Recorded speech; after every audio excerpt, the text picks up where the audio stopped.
Hello বন্ধুরা, আমার খাওয়া দাওয়া চ্যানেলে তোমাদের সবাইকে ওয়েলকাম। টাইটেলটা দেখে বুঝতেই পেরেছো। হ্যাঁ, আজকে আমি দেখাবো খুব কম সময়ের মধ্যে একটা চিকেনের দারুণ রেসিপি।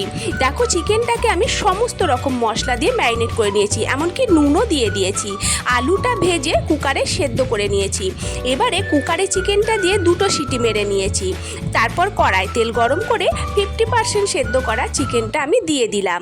চিকেন থেকে যে জলটা বেরিয়েছে সেই জলটাতেই আমি কষিয়ে কষিয়ে একদম আরও 50% চিকেন পুরো সেদ্ধ করে নেব। চিকেনটা থেকে দেখো পুরো তেল ছেড়ে দিয়েছে, মশলা একদম পাক্কাভাবে কষা হয়ে গেছে। এই অবস্থাতে আমি এতে গরম মশলা ছড়িয়ে দিলাম আর সেদ্ধ করে রাখা আলুটা জল সমেত দিয়ে দিলাম।